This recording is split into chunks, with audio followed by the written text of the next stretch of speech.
Okay, I think we are off.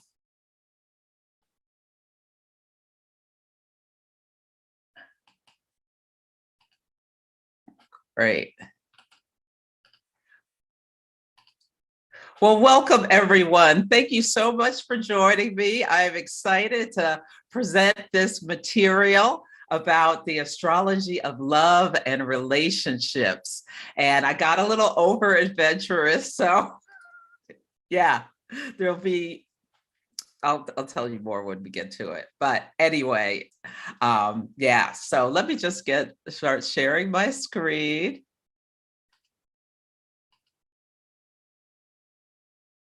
And where are my slides?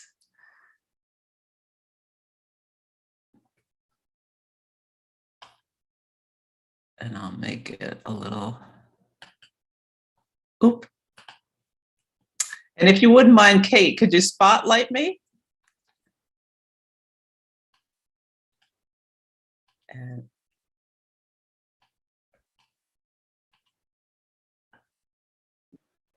I definitely will. I'm just working on it right now. okay, thank you. So welcome everyone to the Astrology of Love.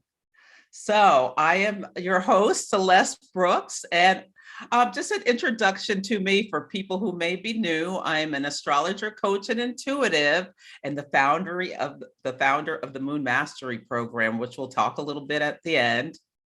And I'm a Taurus Sun, Aries Moon, Cancer Rising. So Patty was talking about her grandbaby is a Cancer Rising. So yes, and her grandbaby is a Gemini Moon. So this is the child that is why, but why, but why. My sister is a Gemini Moon. So yeah, they can be a delight just wanting so much information, but I'm going off on one of my famous tangents. Okay. So I love to read. I've been reading since I was a little kid. Right now, I'm reading Circe by Madeline Miller, which is a wonderful book that it relates to Greek mythology, and so much of astrology is about the archetypes of the Greek gods and whatnot. So I'm really enjoying it. I'm a Yelp Elite. I have a stellium in the 11th house. I enjoy groups, and I'm a coach. That the 11th house, if you have a lot of 11th house planets, that a coach is one of the archetypes of that, as well as astrology, very Aquarian type of topic. I love flat-faced dogs. My little dog Debo is an English Bulldog Puggle mix. My background is I have my bachelor's in biology and my master's in business administration. And I used the moon cycles over the last couple of years to retire early from corporate America and get my astrology business going as I was, getting ready to leave my career. So I am such a proponent of the moon with my Cancer rising self, and my moon is in the 10th house. Yeah, and I am recently completed a horary course. So I'm a horary astrologer as well. That's Astrology of a Question. And it's not on my website yet. I'm busy with launching Moon Mastery, but it will be eventually. But if you have a horary question where you're struggling with a dilemma, or you lost something and are trying to find it, or have like a question that you need some help resolving, it can give a lot of insight. Okay, so the Moon Mastery Program is open for enrollment until February 17th, and then we kick off classes on the 24th.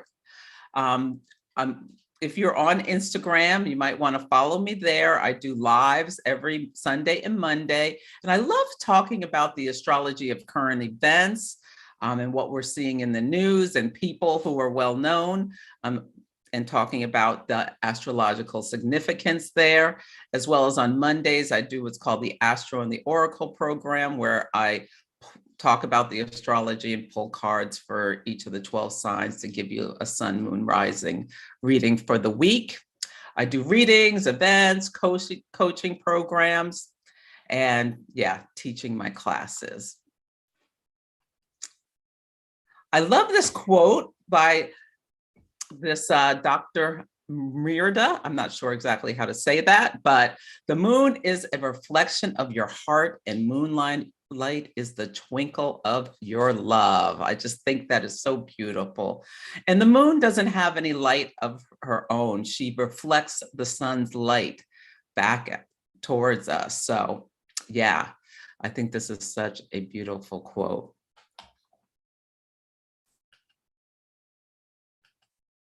And let me see. Yeah, I'm not sure if I'm spotlighted, Kate. No, you're not. I don't seem to have host permission. Oh, that's because I didn't give it to you. Okay, sorry, I have to pause. It's on my notes too, but I forgot. Make co-host. Okay. Thank you. We'll go back. Okay. So the agenda today is I'm going to talk about relationship astrology, and then I'm going to get into the Magi Astrologers. And this is where I got a little over adventurous because it's a lot, but I'm going to try to keep it simple. And then astrology in action. So astrology, talking about a real life couple. And then I'll do some hot takes on participants' charts. So if you'd like a hot take, I would ask that if you've already had one, you let someone else go. And if I missed you in any of the last two seminars and you put your information in, just let Kate know. And I'll have her let me get to you as early as possible, but I'll do as many as I can. But when I'm doing them, you also may get a cleat on. I may not be talking about you or your chart, but there may be something I say or the person says that really resonates with you and is a message for you as well.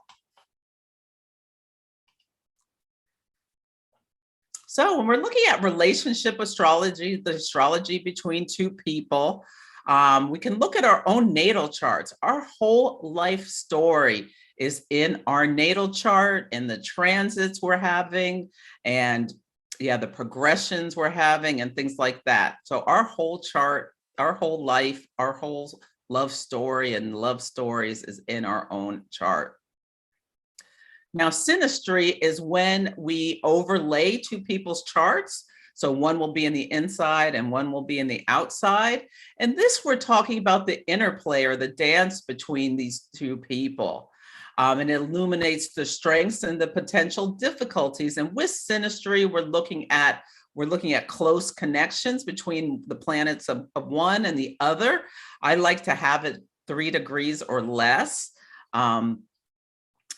For it to be, really relevant. Sometimes I look at a little wider.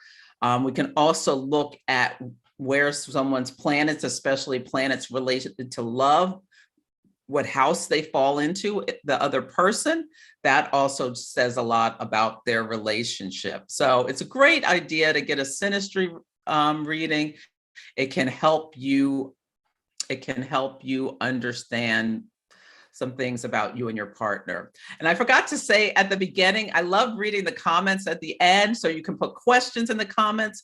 My assistant Kate is here and she'll let me know, as well as I love to know where you're from and your sun, moon, rising, and anything else you'd like to say. Okay. And then there's something called combined charts where you can, there are a couple ways to do it where you can put two people's charts together and then you get a natal chart of the relationship. And this tells you a lot about the relationship of you two as a unit. And then I'm calling it the meet cute. So this is when you meet someone, and I see this as setting eyes on them. So if relationships can have multiple charts that speak to the relationship, but when you first meet and connect, your souls connect. If you look at the time and write it down make sure you put any dates if you're single that you put it in your calendar, and preferably if it's like off by more than a couple of minutes, even if, yeah, record that the actual time you met, because you can cast a chart and that talks about how the relationship will unfold. Yeah. The chart of when I met my ex-husband is absolutely fascinating. Mars and Venus were opposed in the sky and all this other stuff that like just so talked about our relationship. So yeah, it was, yeah. Anyway, I'm not going to get into all that, but yeah, meet cute. And like your wedding chart is another chart if you get married, or if your engagement chart. So there are all these different, things, but when you first meet, and if you meet like online or something, it's when you see each other in person. Okay. So, I mean, pretty much everybody knows Venus and Mars are the planets of love and sex. John Gray, the international bestseller, Men Are From Mars, Women Are From Venus, took the world by storm, I think in the 80s.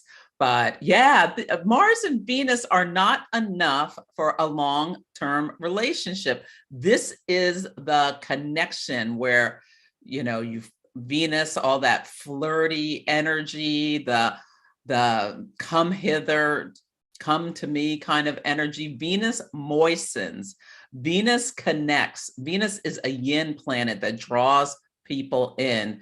Venus is the look across the room, kind of telling someone to come to you. Mars is the taking the action, getting up and like going across the room and finding someone you're attracted to, and is trying to stake your claim. It's the planet of fornication, the sex act and whatnot, and the sexy part of love, where Venus is more the romantic part of love. And this is just, in standard relationship astrology.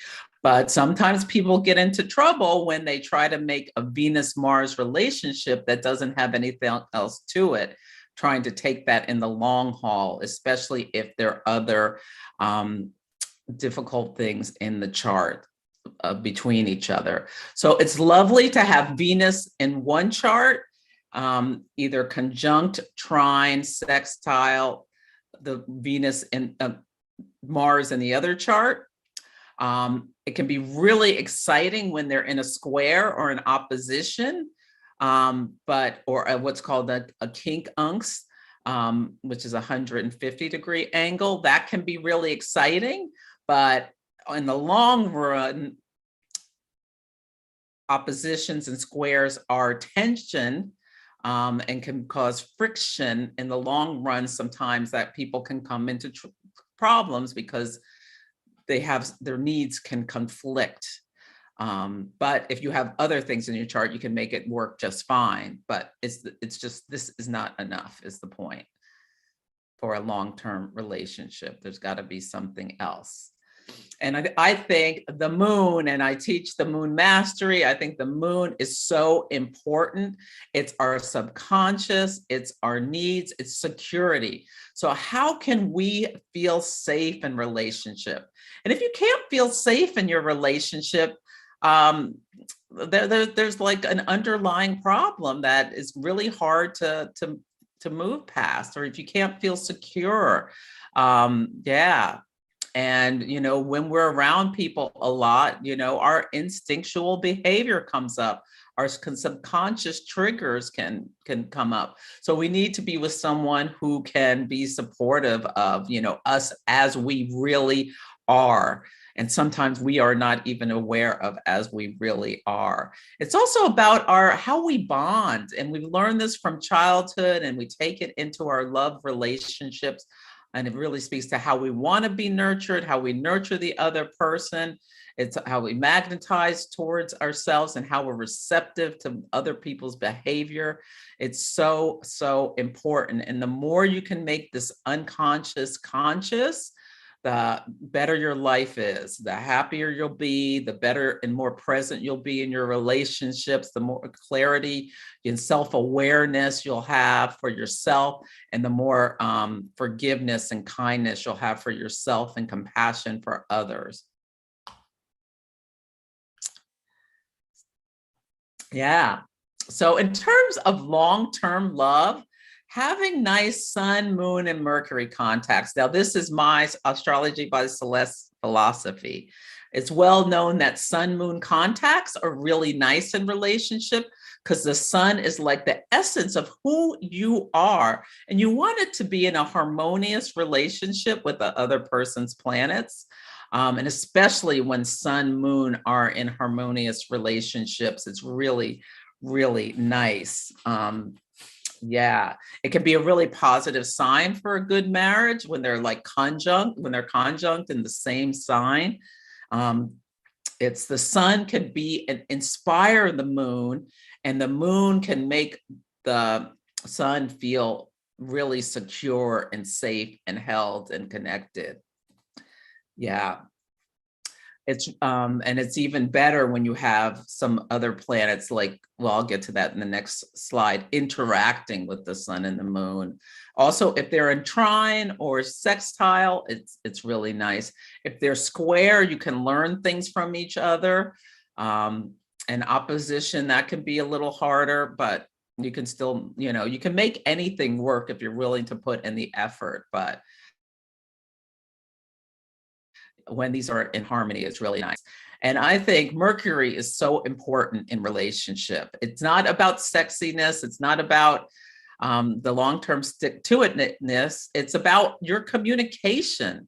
Can you communicate in a manner that helps you get over any kind of conflict, or do things escalate into, explosive things? In the sky right now, Mercury and Pluto are coming together. When a couple has Mercury square Pluto, that can bring humdingers of a fight, or Mercury square Uranus. Yeah, humdinger. Mercury square Neptune, confusion. One person has no idea what the other person's trying to communicate. Yeah, there can be a lot of, so having Mercury in nice aspect is lovely too. But obviously you can't have everything in a chart. So you just have to look to where you have, how can you lean into the nice things in your chart and like be aware of the conflicts or the difficulties or the challenges, but not let them overcome, and maybe even have a sense of humor about them. So Jupiter and Saturn are really important in relationships. So Jupiter, like Jupiter moon connections are so wonderful. This is the person that just makes you feel so, so, so good inside. And Jupiter sun, it's just like they make your self-esteem like go up. You really can feel seen. And Jupiter Mercury can just talk. And obviously with Mars and Venus connecting in a nice Jupiter, that's really good. Even when there's a Jupiter square or opposition, it can still be just fine. Jupiter is what's called a benefic. So is Venus, like here to bring positive things to relationships. Jupiter protects. In the solar system, there's thoughts that Jupiter, because it's so big, it protects the Earth from asteroids and other space junk from us being taken out. So that's how you can think of Jupiter, like the big Santa Claus, like this big protector of us. And it's wonderful to have Jupiter contacts in relationships and think about, the abundance the person brings to you. Now, Saturn is the glue. Now, there's a lot of different thoughts of Saturn. Some astrologers see Saturn contacts as negative. Well, if they're squares, that can be really hard, or oppositions, because Saturn is a planet of restrictions. It's a planet of, it can bring like feelings of isolation or separateness, but it's also the glue that holds relationships together. It's about commitment. Yeah. So, I mean, very few relationships don't, like serious relationships that last for years or lead to marriage, don't have Saturn contacts. And when they're harmonious, like the trines or the sextiles, that's just lovely. Conjunctions can be a little uncomfortable, and we're talking about to the personal planets, the sun, moon, really Venus, and really important for relationships. And we can even be talking about the ascendant because that really speaks to your soul as well. So these are just some thoughts about, those things. Now we get into Uranus. Uranus can be so exciting, but sometimes if there's a strong Uranus connection between Uranus and one of your personal planets or vice versa, that can be a relationship that sweeps into your life and sweeps out of your life. Or there can be erraticness or like surprising stuff, or it can just be exciting, like you really have fun together. Neptune can be like the spiritual love where you just feel so connected, but it can also be the illusions and delusions, or deception can be involved as someone's Neptune connects with one of your personal planets, especially by square. And then, Neptune square Mars. I have a family person who can't quit somebody with who they have that relationship with. Or they off and on, but there's just something that just keeps pulling them back. And Pluto is primal. It is hot. It is sexy. Pluto can lead to obsession. Pluto, it can be like 9.5 weeks steamy stuff. Yeah, it can also be like very, very karmic. Pluto, when people start talking about soulmates, there's probably some Pluto contact. It like really just feels like you're meant to be. Okay. And so I mentioned like so the planets falling in the houses, especially the personal planets, but we also can look at, Jupiter and Saturn. The outer planets, they're important, but with really nice in relationships is to have someone's, especially their moon, sun, Venus, Jupiter falling into your your house of partnership. This is the house of marriage and serious relationships. It's the 7th house. Or the 5th house, the person you're meant to have romance with or children with, and just like you can have a lot of fun with. The 5th house connections are really nice. 4th house, someone can just feel like home. That can be really nice in relationship, but they can start to feel like an old shoe. Can be the couple that, they're like roommates. And the 12th house can be like past life stuff or karmic stuff if there's a bunch of planets in the 12th. And it can feel like you just knew each other the moment you met.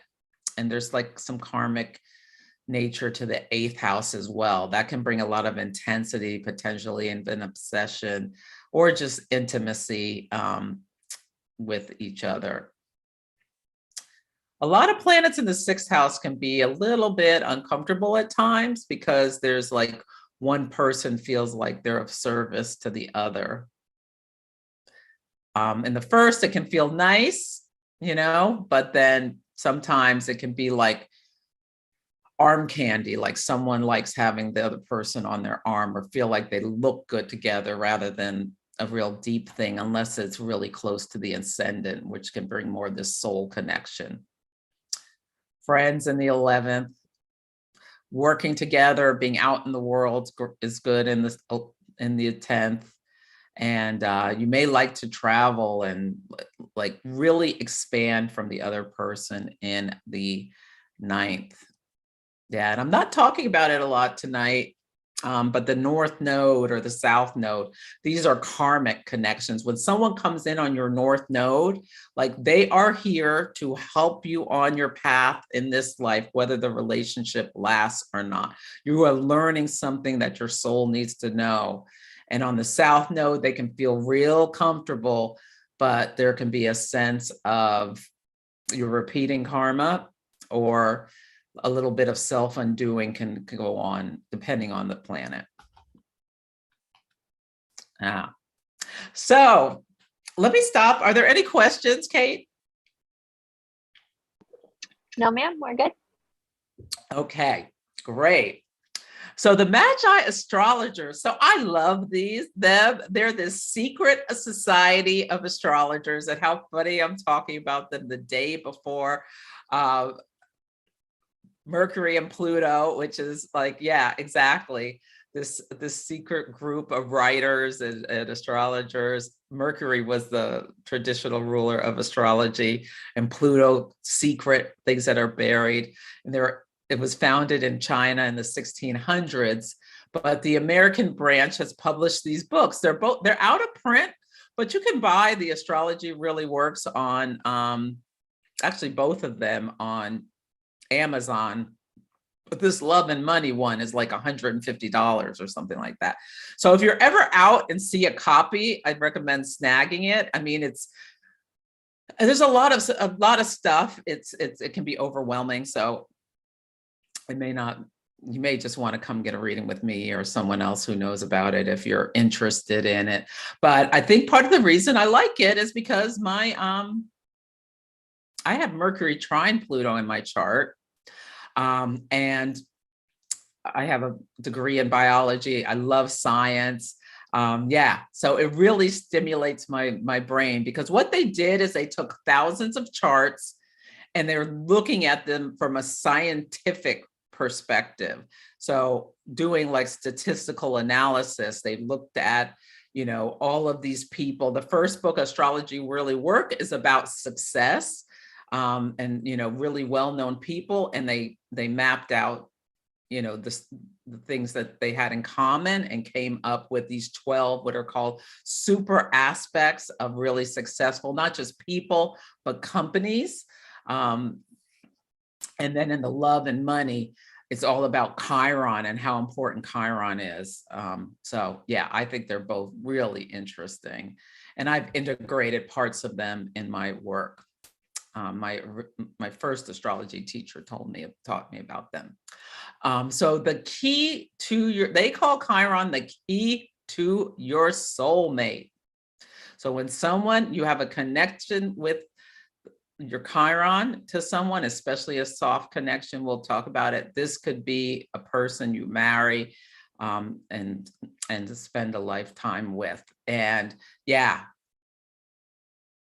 they say, the ruler of emotional ties, marriage, romance, engagements, weddings, promises of love and commitment, these karmic bonds of trust and intuitive trust.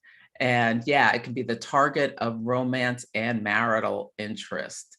And so this is something unique that they talk about. So there's so much talk about Chiron being the wounded healer, our wound that we're here to work on, but we can never quite heal in this lifetime, and really tender area in our chart. But I have looked at charts again and again, and when things are happening with Chiron, like transits or what have you, and it speaks in the natal chart, can have a lot to do with marriage. They also say Chiron has a lot to do with your career, but we're not going to talk about that now. And it's again and again and again, I see this, and I think it's pretty accurate. Now, so yeah, so they call these three the Magi romance planets. They think these are the three of the most important.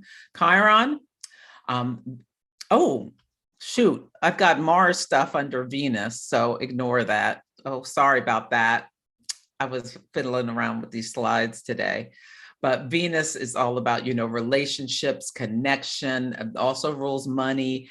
And yeah, Venus is what draws people to us, and nice Venus aspects are really good. Neptune is all about, they see Neptune as longevity. They've got all these different names for certain aspects, and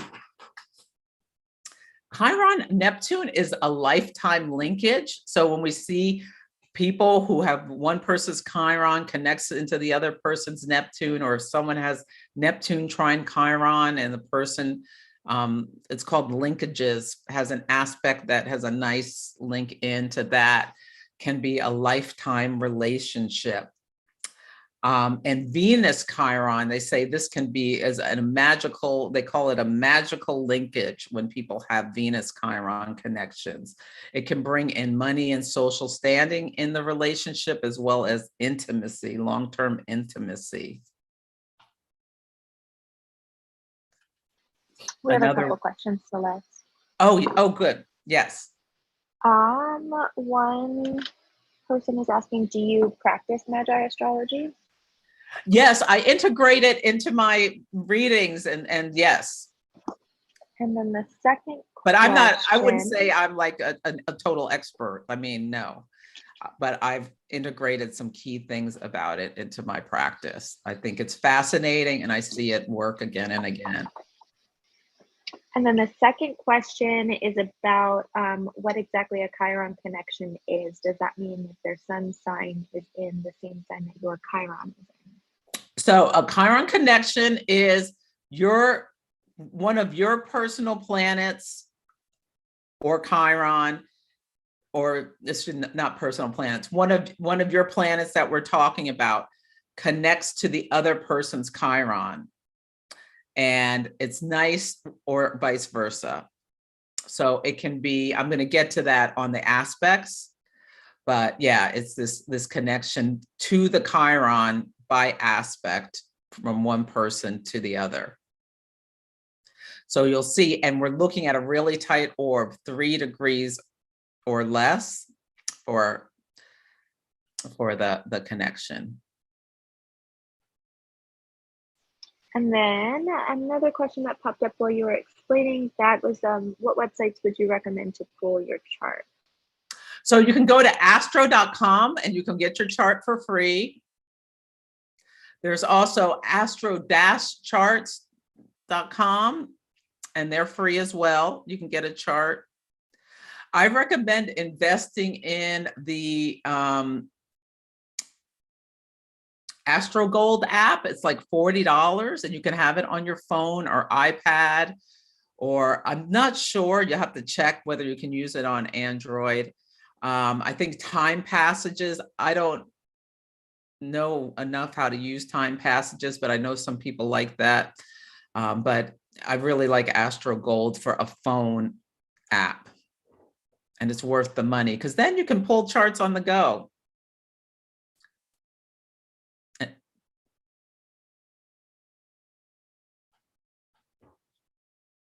Any other questions?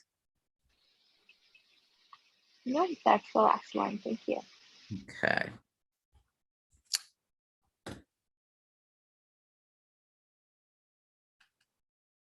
Yeah.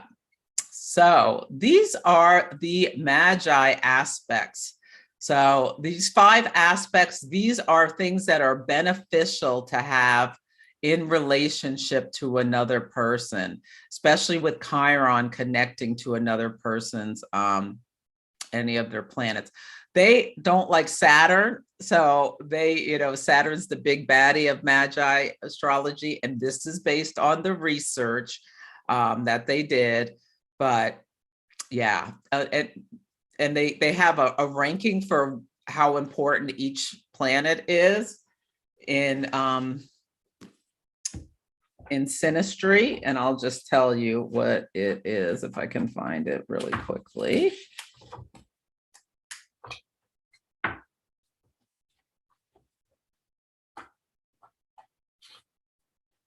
But it's like Venus, Neptune, and Chiron are the top 3. I'll put it in the notes, their ranking.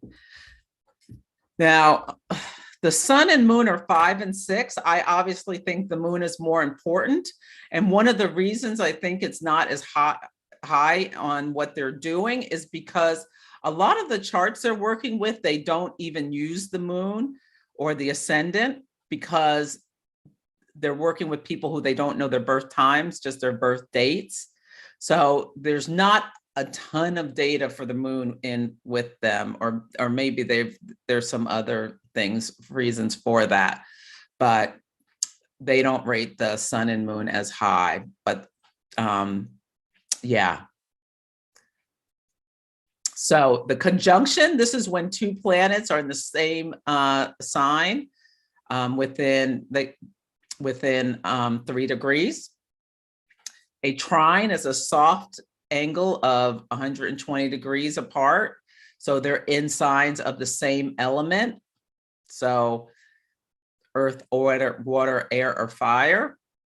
There's this quincunx, which is this 150-degree aspect, which a lot of people don't use, but they have found again and again that this is impactful. So they use it. And then parallel and contraparallels are declination. These are about longitude, where it's like the vertical place. So think about, planets can be like this or like this in the level of the sky, even if they're at the same degree. When they're exactly at the same horizontal level, that is considered to be parallel. When they're on opposite sides of the equator at the exact same degree of the vertical degree, they're contraparallel. So this is parallel and contraparallel. Parallel is like a conjunction. Some astrologers look at contraparallel more like an opposition, but they think it's just as good or positive. And they use the word enhancement a lot. So these are the linkages that they think are, you could just take a picture of this, but I'll just tell you about this. So Venus and Pluto, Mars, Pluto, Venus and Mars connections are the sexual linkages. And if you have them in your chart in any of those 5 aspects, it can give you, depending on, they separate things out, male and female, it gets a little complicated. But for a woman, Venus, Pluto is the ultimate, like Kathleen Turner in Body Heat, kind of sexual, exuding that sexual energy kind of aspect. But when you have it with another person, when they're linked in one person's chart to the other person's chart by any of those 5 aspects, it's really can be really nice for sexuality. Romance, this Venus and Chiron, Jupiter and Chiron, Chiron and Neptune, Venus and Neptune, and Sun and Venus can bring a lot of romance into a relationship.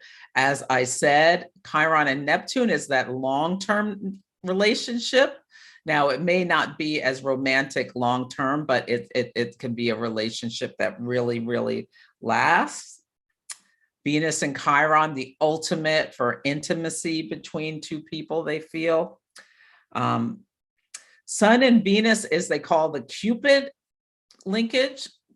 And this can be like, you can really have instant intimacy with someone, or, the look across the bar, but it might not be a relationship built to last unless there's other stuff in the chart that supports it. And Sun Chiron, the trust. If you have a Sun Chiron connection with someone, there can be this instantaneous trust with the other person. And this can be good or bad. If the other person, if someone is deceptive, that can be a problem. Okay, so now when you have any of these things in opposition or square, they call those turbulent aspects. So there's the potential of like really this deep attraction, but there can be a lot of turbulence in the relationship potentially, especially if it makes like a chart pattern, like a T-square or something like that. So, or a fixed square, like a fixed cross. There can be a lot of tension, like Who's Afraid of Virginia Woolf would be like a T-square with Chiron, maybe at the apex or something like that. Yeah, so these are the linkages, and I'm going to do an example shortly, but yeah. So when you meet someone, you can look at how your Chirons interact, or if you're married, go look at your chart between yourself and your husband or wife. and see how you interconnect. And you can have these in your chart. So there are three that are called, they call the Cinderella aspects. So this is Venus Chiron, Jupiter Chiron, and Chiron Neptune. And this can be someone who marries like a prince or something. And we're going to talk about that with Harry and Meghan is going to be our example for tonight. Yes. Okay. So this is absolutely fascinating. So in the inside is Meghan Markle, her natal chart, and outside her is Harry. So in her natal chart, she has her Chiron here at 22 degrees of Taurus, and it's making a yod, which is a chart pattern, which has her Chiron is what's called kink unks, her Neptune at 22 degrees in Sagittarius, and her Chiron is kink unks Pluto at 21 degrees of Libra. So in her chart is this, a yod is the finger of God aspect, and it can be like you've been pointed at about something, because at the base there's a sextile and it looks like this, it looks like an isosceles triangle. Now, some people's yods are never activated or they don't feel it, but some people really feel like their life is being pulled in a certain direction that, you know, they don't have a lot, maybe even necessarily have a lot of control over. And Chiron is the you know, they call it the planet, but it's called an asteroid or centaur. It's really not that important, of marriage. And so if you can see this Chiron and this Neptune was Sagittarius, she married someone from a foreign country, Sagittarius, we can think of that. And look at, Harry has this Sagittarius stellium, and Pluto power, she married someone who was very, very powerful. You can see Chiron in the Pluto. You can also see this Venus-Pluto connection. So like in her chart is being married to someone really famous, like this prince. So the sun Chiron, so apparently, so his sun at 22, again, like the same degree, 22 of Virgo makes a trine. This is one of those enhancement aspects, the nice aspects to her Chiron. So like there was this like immediate sense of trust between them. Apparently, you know, his brother William, like, why are you moving so fast? Blah, blah, blah, blah. Nobody could say not a thing to Harry. There is just this immediate connection. Okay. So Meghan has this Jupiter and this Jupiter Chiron. So see this Jupiter at 6, Meghan's Jupiter. It's at 6 Libra is in a trine, a nice aspect to Harry's Chiron, his planet point, you know, asteroid, whatever, of marriage. And that's the Cinderella one. Yeah. A commoner meets a prince and he can't live without her. He doesn't care that she's divorced, none of them, you know, or has African American, none of it. He didn't care. He found his princess. And then they have connections, Moon, Chiron, Pluto, Neptune. So Harry's moon at 21 Taurus is right on Meghan's Chiron. So just this emotional, deep emotional connection from the start, activating this yod. Yeah, they met. I bet they maybe never even had a date still that they didn't talk to each other. I don't know. But I mean, it was on when they met. And then there's, yeah, this moon, the Chiron, the Pluto, the Neptune. It's just incredible. So, and her sun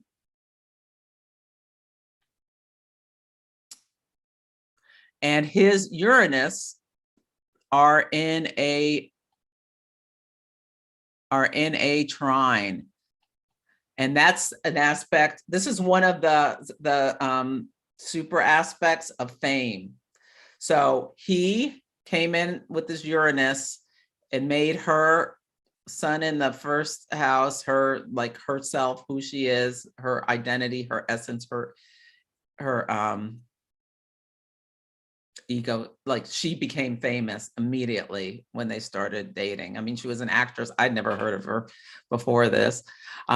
Anyway, and it was probably so exciting when they met. So yeah. Now, it's not all sunshine and roses with the two of them, because we can see here that her sun in Leo squares his Saturn in the 4th house in Scorpio. Sun square Saturn. That is uncomfortable. But again, this is the glue that ties them together. But it is like Saturn in that square like that, you can feel it's like a wet blanket. You can feel confined or repressed or limited. And she talked about, being in this royal family, his family obligations, or the obligations of his family and her family too, have been oppressive. She even talked about like feeling like suicidal when she was talking to Oprah by all of the pressure. Saturn pressurizes all of the pressure of this family. And, Saturn in Scorpio, like this, it feels really intense. Like, and a sun in Leo, not being able to shine, not being able to go out and connect with her friends, or, do what she wanted, being so limited. I'm sure it was like really traumatic. Yeah. And so they have a Sun Mars trine, which is nice. That's really wide, but they might like doing things together and really exciting.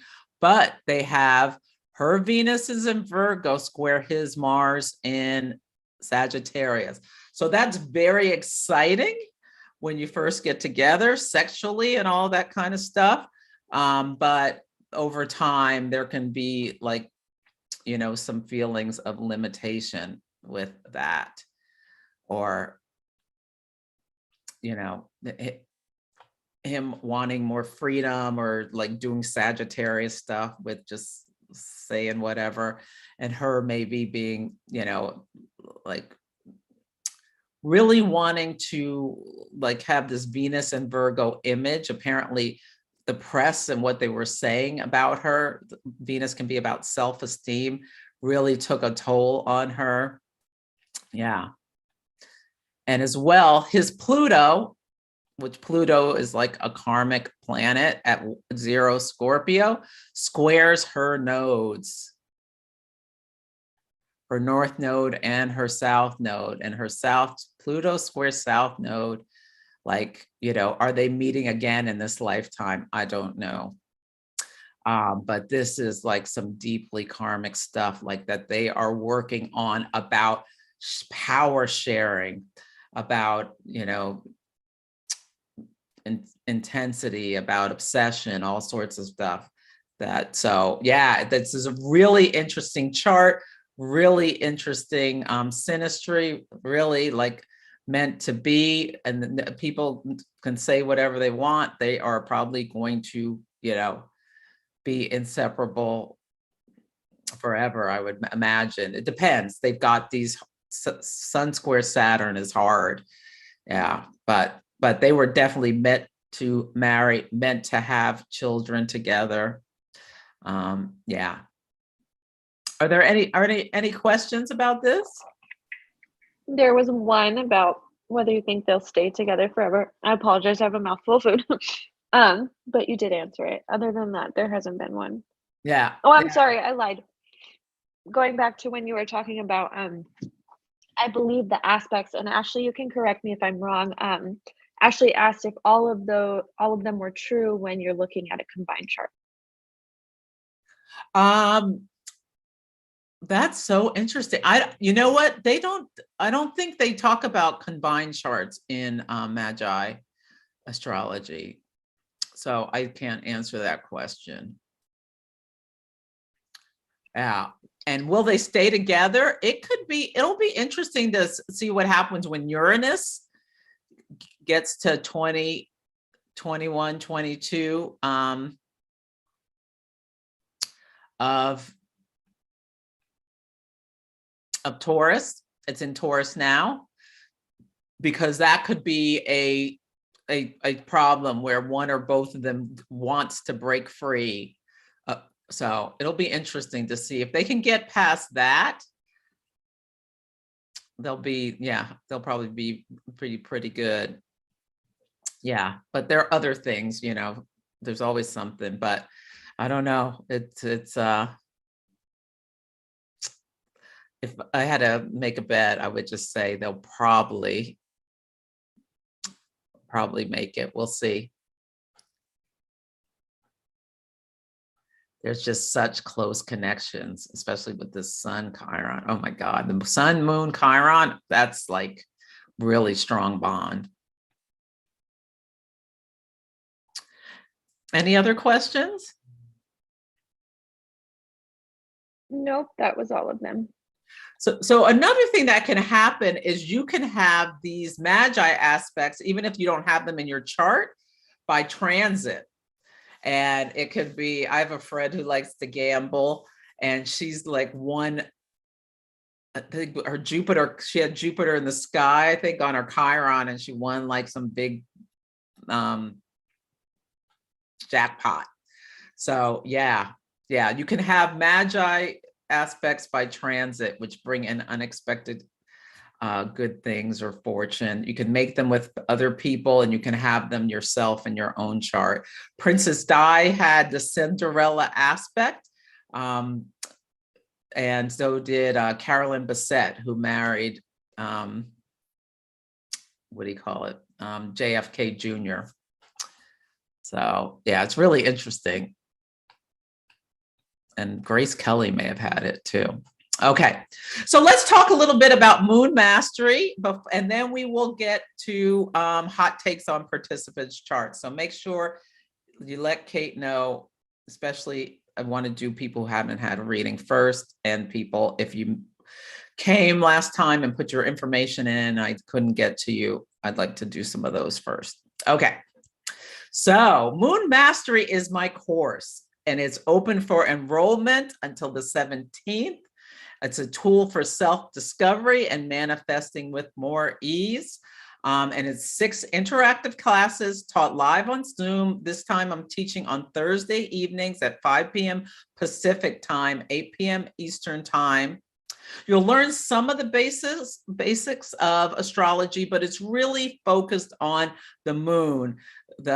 It's really about exploring yourself, exploring your subconscious, exploring how you relate to other people, and how you can like improve relationships, and really uncovering stuff about yourself and developing a more intimate connection with your big three. You can also uncover some hidden blind spots during the work or talents. Have some introduction to cosmic compatibility, which we just did a little bit of an introduction, but we don't get into Magi astrology really in the course, but I thought it was interesting for Valentine's Day.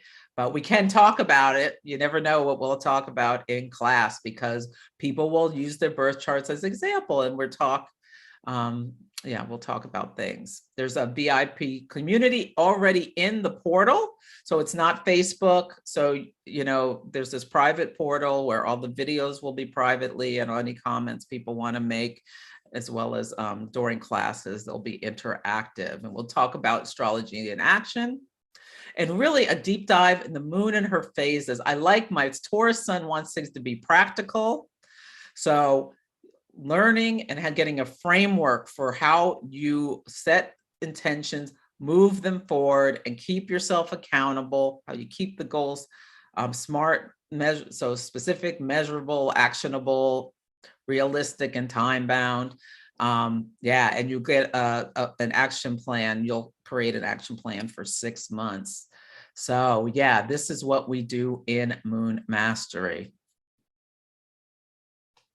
My Aries moon demands to be fun and inspire you to like maybe stretch yourself a little bit or think bigger about what you can do with your life once you see some of your hidden talents and uncover them. So like really understanding your natal chart, your cosmic blueprint, can really provide a flashlight to illuminate your shadows and dark spaces. Now we're really focused on the moon for this, but what you learn will like help you in other astrology courses, or if you already know a lot about astrology, will go probably much deeper into the moon stuff than you've learned in other courses and things. And it really helps you learn to trust your inner wisdom and get in sync with your decision-making process. Astrology is so fun and insightful. If you've got the bug, you've got the bug, and you know this. And I have found that working with the moon cycles can help you reduce stress, increase joy, achieve your goals, and build better relationships. So I've talked a lot about how I use the moon cycles to plan systematically over a couple of years in order to leave my job and retire early so that I can, pursue my passion and my purpose. As well as I tell myself that I like my white wine, and there was a lot. My former job was very stressful. I traveled a lot. It was a lot of pressure, and I like my wine and would have a glass or two or whatever at night, or going out a lot or whatever. Anyway, I had used the moon cycles to tame the self-sabotaging behavior. So I am a lot more limited, and at times, don't drink it all. I'll do a moon cycle or whatever with nothing. So yeah, if I feel like it's creeping up and it's too much. So that's something I've done with that. Yeah, it's helped me in so many ways I can't even express. And I'm still uncovering things about my chart, about my things that go on in the different, just even the transiting moon. And if you weren't here for the power of the moon, which was on last Sunday, you can watch it on my YouTube channel. If you had signed up, you would have received an email. If you don't see it, check your spam and make sure to add me to your safe sender so that you can receive it. Okay. So by the end of the course, you'll have a new perspective to make more conscious decisions, improve personal relationships, and achieve your goals. And you've got this framework for 6 months. So there are these bonuses. You get some beautiful moon altar. You get the JPGs, so that you can, or PNGs, whatever, the photo, so you can print it out. 4x6 is the intended size, so that you can like have it set somewhere, so you change it as the moon changes sign and phases. It's really nice to connect in. The moon memos I do for Instagram, you'll get them in your inbox, and you can have 20% off of your choice of a reading or coaching program. And if you sign up by Valentine's Day, I have my Meet the Zodiac course, which I go through all the signs. And because we talk about the signs in the course, but I'm not going to teach you. That takes a lot of time to teach the different signs. So that's a self-paced course to help you learn about the signs. There's a lot of information in that about traits to cultivate, traits to tame for the different signs, as well as famous people with sun, moon, rising, to help you connect in with that. So, and I don't know why it says course drops. That's when you enroll by February 17th. The course is open for enrollment now. Sorry. Okay, so the price, it's an $860 value, and the investment is $440 for one payment or $260 for 2 payments. And there are only so many spots, so enroll now if you want to join. Yeah. I think you will enjoy it. Your soul knows whether you want to take it. And if you can't take it now, I'll offer it again later. Are there any questions about Moon Mastery, Kate? Yes. Is there any prior knowledge that a student would need for astrology in general? No. So if you don't have any prior knowledge about astrology, I would recommend you get the Meet the Zodiac. That's the special price is $40. And you can watch the signs as they come up, or yeah, that self-paced course. Oh, that's what drops. The Meet the Zodiac goes live on February 17th. Yeah, that's when the modules will be available. Yeah, so that gives you a week before class to watch any or all of them. Yeah. But no, you don't. This class is intended that you don't need to have a depth of knowledge in astrology. You'll learn some, but then you can take from it. I mean, some people just want to work with the new first quarter full, last quarter moon, and the sign it's in. Some people want to, go deeper. This is for you to go as deep or not as you want. Okay, any other questions? There's one about your chart, but I think that one might be better to answer when you go back through. About what? About you and your chart and your wine. Just if you saw all of that in your chart before you made your life move. Me and my chart. And yeah, it'll be one, I think. Yeah, you were talking about using the moon. Oh,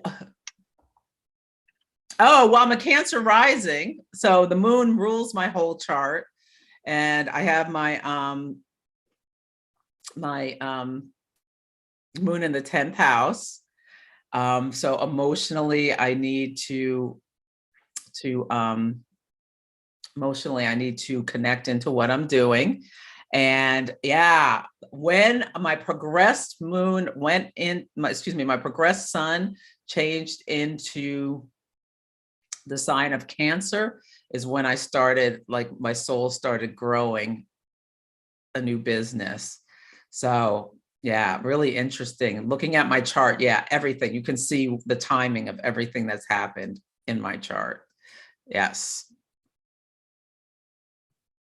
And I'll read the question, and if there's more, I'll add flavor when I send out the email. And that's all the questions that we have now. Okay, great. So these are just some resources if you want to nerd out on the moon. Stephen Forrest, The Book of the Moon. Jan Spiller's New Moon Astrology gives you so much to think about when you're setting intentions. I really like both of these. And this is my free guide you can get from my website, where it's January, February, March. There's sheets. I put it out every quarter, sheets for planning with the moon phases. And I also talk about these larger cycles that are 27 months. Yes. Okay. Oh, and Moonology is a good book. It's a good book too. Okay, so that is the presentation. So I am going to stop sharing. And yeah, so you can continue to add some questions, and we are going to do the hot take. So can you let me know who is first? I can, and I apologize to everybody. I got kicked out of Zoom, so my list is not as in order as it usually is. Okay. So I apologize for that. The first person that I was able to get was Lisa. Okay. Wait, let me see. I want to share. Sorry. What am I doing? Zoom. Oh, pushing the wrong button. Okay. Oh, I know what I need to do. I need to escape from that. Okay. And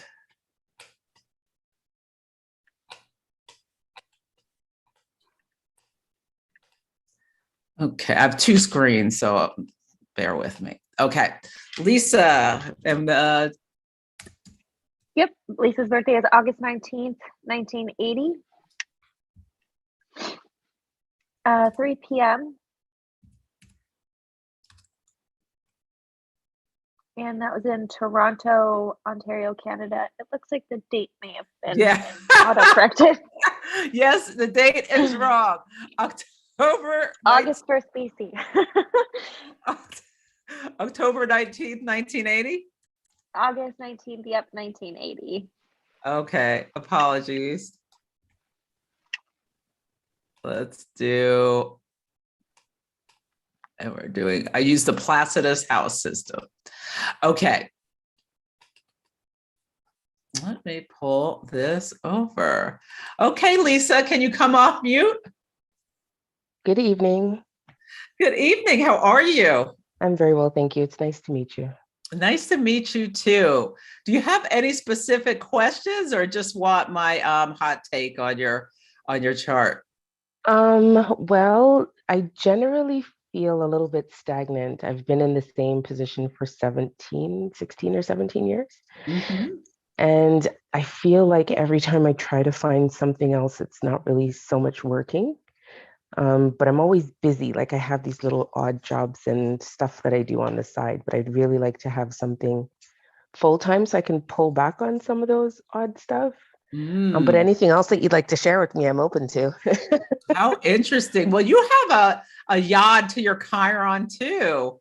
So you have your Chiron in a Taurus with its quincunx to Pluto in Libra and Neptune in Sag. Now yours is in the 6th house, which the 6th house, having Chiron in the 6th house, work that is of some kind of service could be really good for you. Even like some kind of body work or something. Have you ever thought about that? No, I'm a social worker right now. Oh, okay. Well, that's definitely of service. So yeah.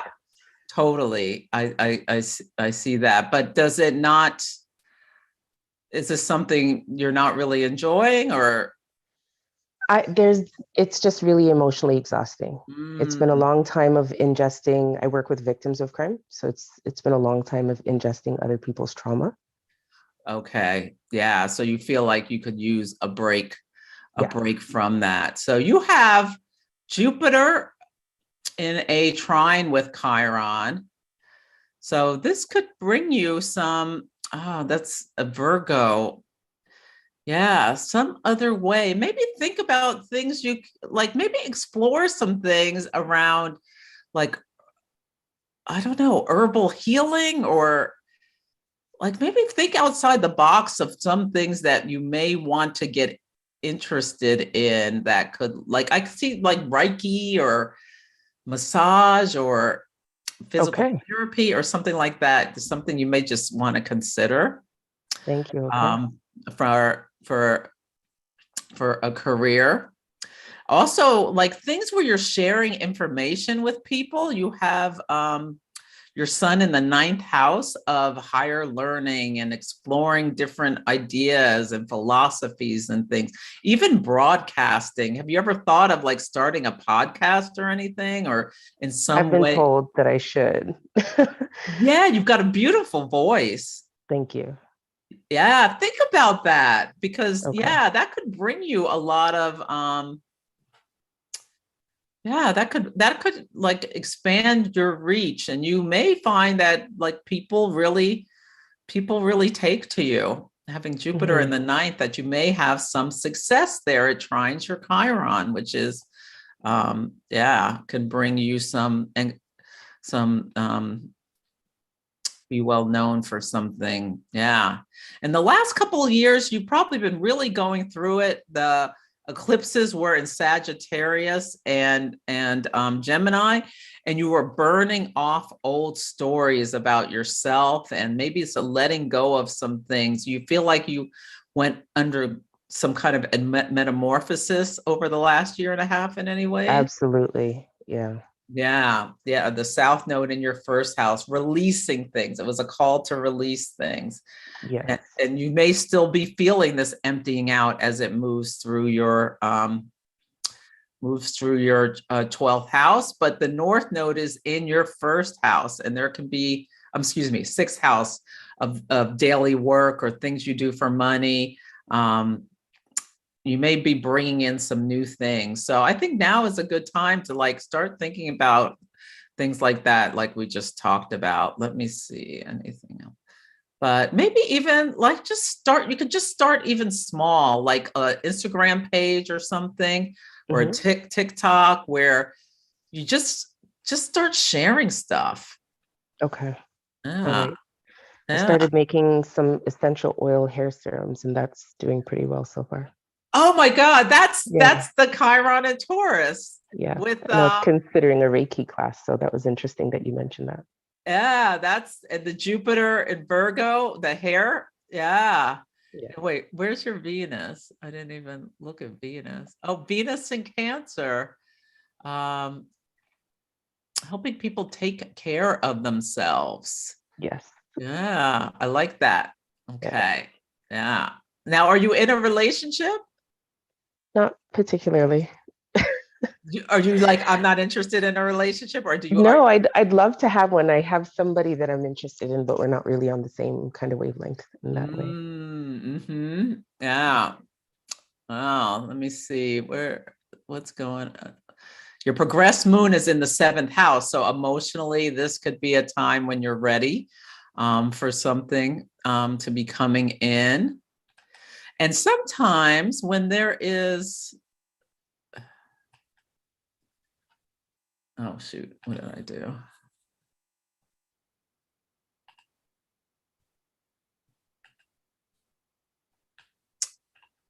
Let's see.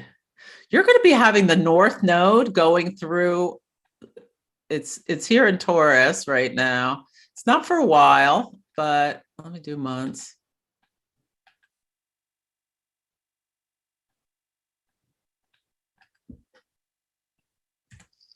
Oh, sorry. I'm like,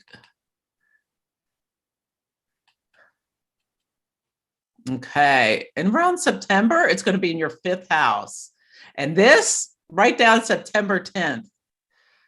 Around this, a lot of times when people have Uranus transits, somebody will unexpectedly come into their lives. The sun near your Jupiter, your sun activating your Chiron Jupiter aspect.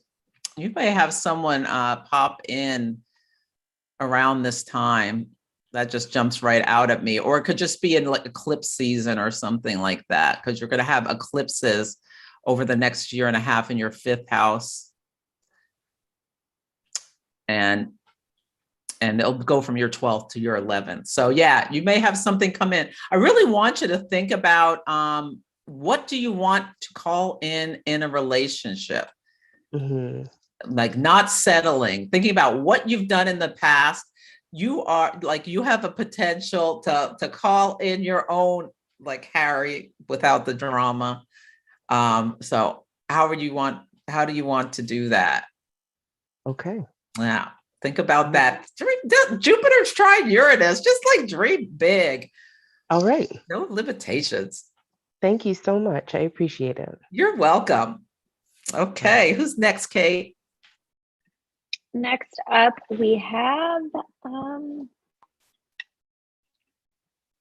Hillary with 1 L. Okay. Birthday is June 20th, 1984. Okay. 11:47 a.m. in Columbus, Ohio.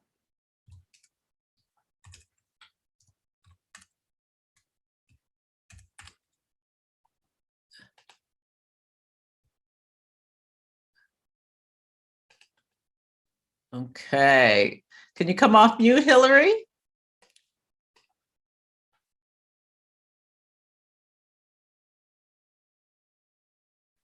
Are you there, Hillary?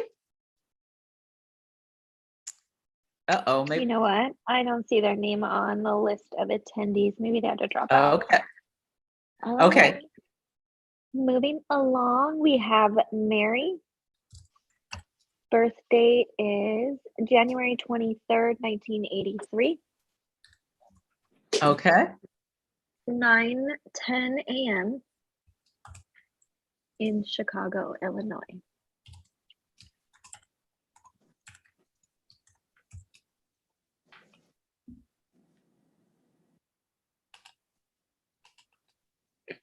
Hi, Mary. Hi, how are you? I'm good. How are you doing? Doing really, really well. Oh, good. Do you have anything that's of interest right now or a question? My goodness, yes, I want to know about business, financial, moving. So yeah, anything around that. Okay. So you're a sun in Aquarius, moon in Taurus, and a Pisces rising. Well, you've got Jupiter going through your 12th house right now, and it's going to meet your ascendant. So that's a time of abundance. Like Jupiter wants to bring us something nice. In your chart, it's in the 9th house. So the 9th house of exploration or travel. Do you have any trips planned? I'm looking to move Okay. and I'm open to anywhere. You're open. So maybe you'll think about are you actively like Yeah, I have this is kind of funny. I'm saying that I'm open to anything, anywhere, but at the same time, I got my eye on a place that's like literally less than a block from me. But it's in the process of being built still. So they're hoping to have it finished by sometime in spring. But looking to move in with a partner. okay. So, he's not in Illinois, so we're just kind of looking for a fresh start. Oh, wonderful. Okay. Well, moving is a good time when there are transits to your 4th house or transits to Mercury, because Mercury rules your 4th house, could be a time to move, or their transits to the moon. You're going to have Uranus coming to your moon, not for a while, but Uranus to your moon could indicate a move. And or Mars, even in a sextile to the sun is shining on your Venus. How interesting today. So you said you're thinking about a job as well? Yeah, I've been looking to start my own business. I'm kind of all over the place of what I'm doing and what I want to do, because there's like a million things I'm passionate about. But I did a few days ago find a store, a little shop that sells crystals and stones and cards and everything. And I just kind of fell in love with this place. And I was like, you guys got any openings? And the owner wasn't there, so she couldn't answer. And herself had just been hired a few days ago. So, I'm hoping to go back there when the owner's there and just talk a little bit about it and see if she would hire me. It's interesting. It'll be interesting when Saturn gets to your Venus. Sometimes that can separate you from something. Like, are you working currently? No. Okay, so you're looking to get a job. Okay.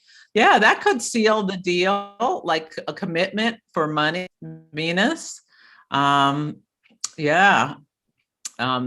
Jupiter being in Pisces is really nice for you and a shop that do they do anything do they sell tarot cards or anything like that? They do. They sell a lot of cards. I talked to the lady. I was like, oh, I got this deck. I got that deck. I know she'd just been hired, but I felt like I was training her, even though I was the customer. She was asking a lot of questions about their stones and how do you tell this stone from that stone? And what about this stone? And it was like, I could do this. I could totally do this.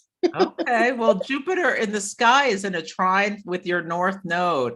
So yeah, use this. I'm sorry, that's 3, not 8. But yeah, yeah, now is a good time for you to be pursuing that and be looking to move. And yeah, you've got the North Node. Where is it? Oh, it's in your second house of income. So a new start about work. That makes sense. I'm could kind be of going really back to good. my, a Yeah.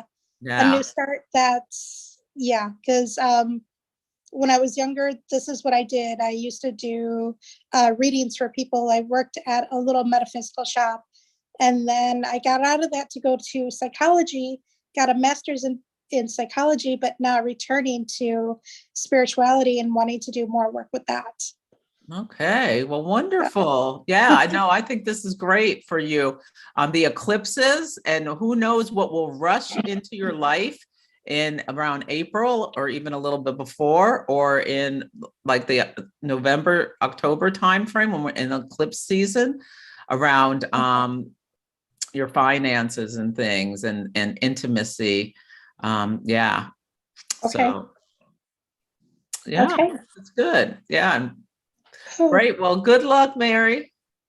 Thank you very much. You're Great to see you. welcome. Oh, I didn't mean to do that. Okay. Bye. Bye. Who is next? Next up is Katie. Katie, did you still want to do your hot take? Yours next.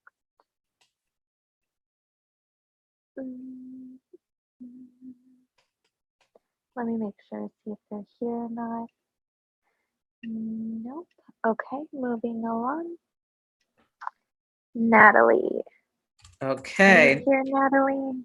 I am. Yes, Hi. you are. I will let you go ahead and speak for yourself then. Yeah. Hi. My birthday is April 11th, 1983.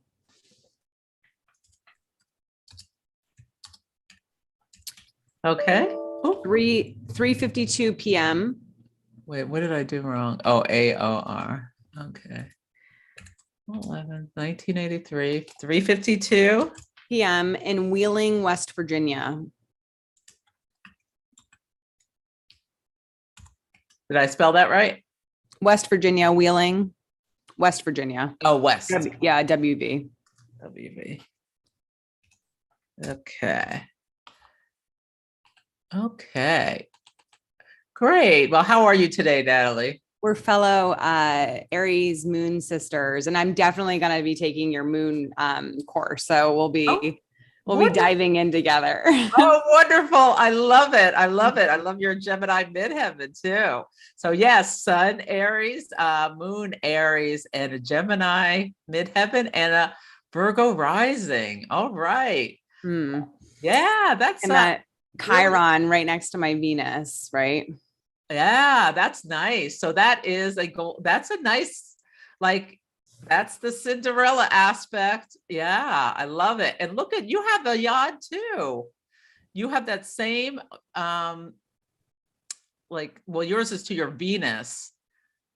Are you married or what is your situation? Yeah, I just looked up, we've taken a lot of Rebecca's courses together, to be honest. So we've done, I looked up my chart for my wedding, which I had never actually done before, but while you were talking, I was like, you know what, I'm just going to look it up, and saw that our Chiron and Neptune are in our fourth house on our wedding day, which was really, really interesting and of course beautiful. On our wedding day, Saturn and Mars are in Leo, though, right at the midheaven. And we are in business together. We have been married for 16 years, and it has, my husband and I have a absolutely beautiful relationship, but it has been work.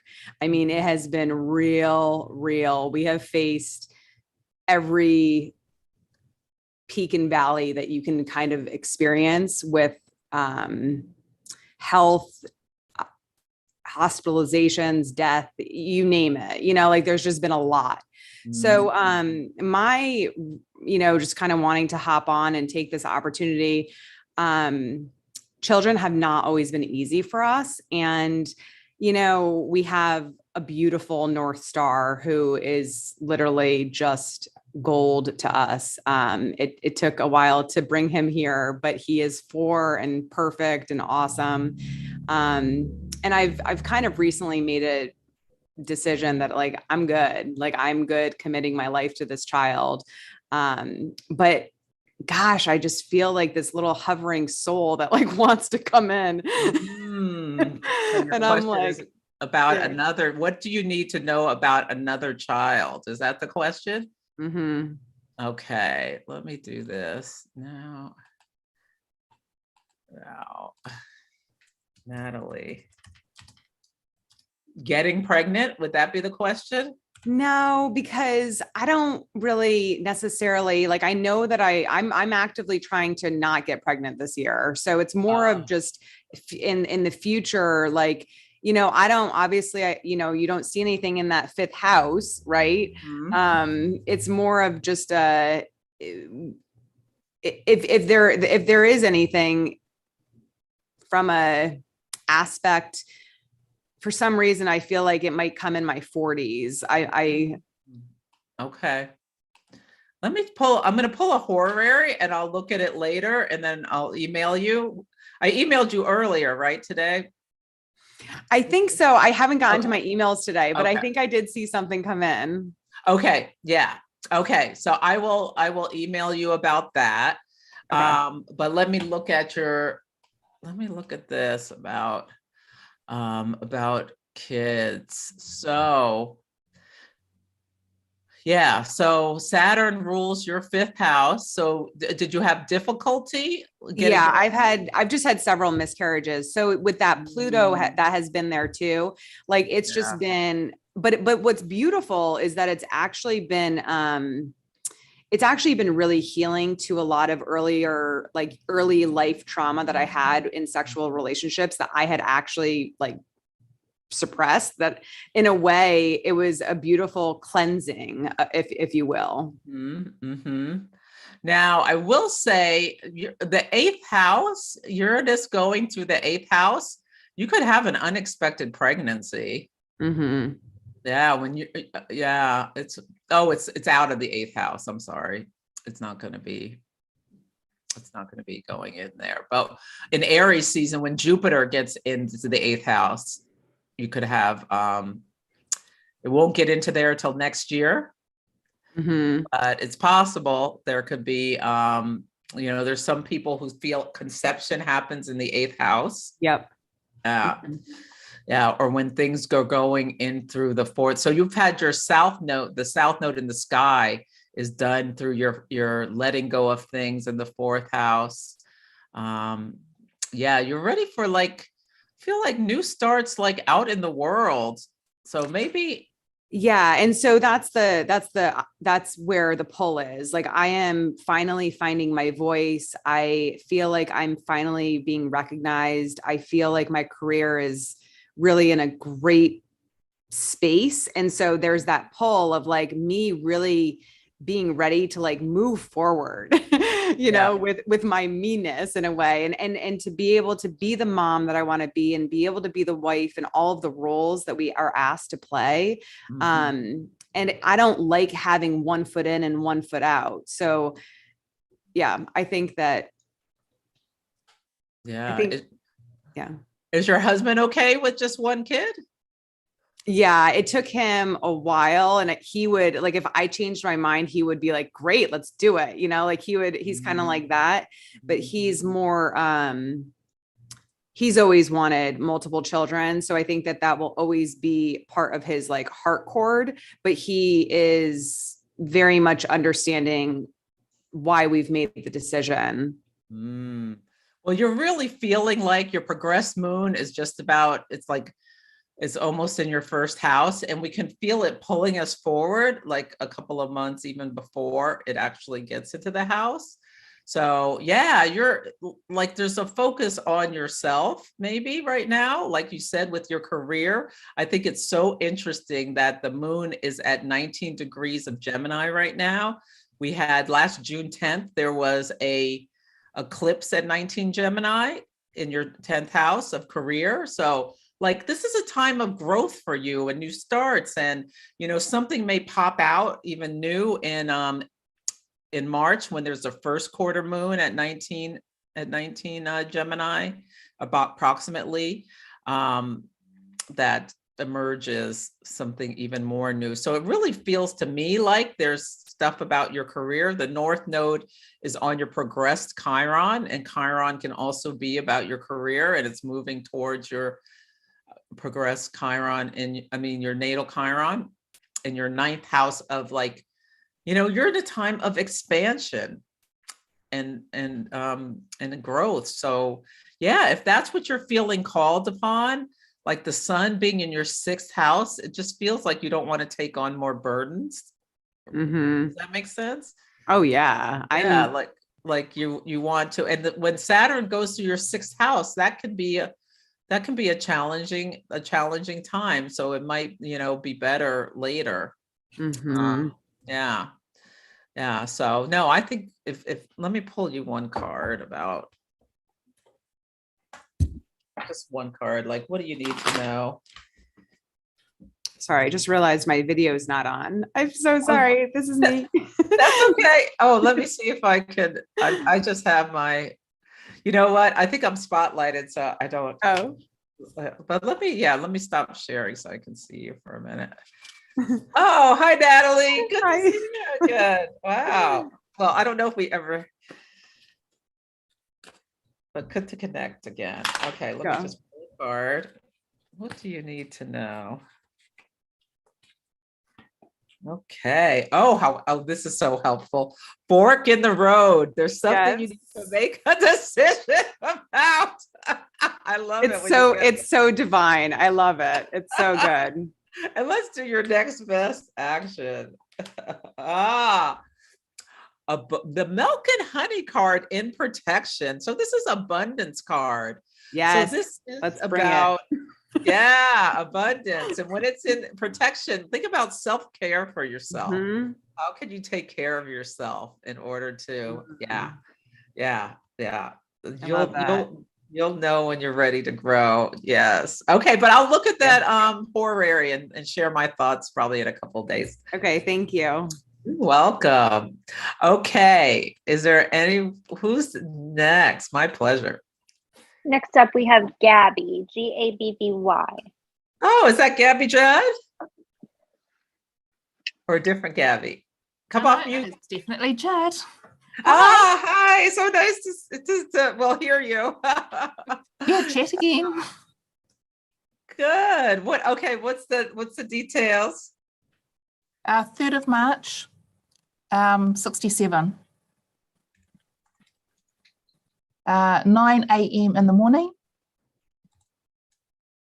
Lincoln, New Zealand. And if Lincoln doesn't work, you can try Christchurch. It worked.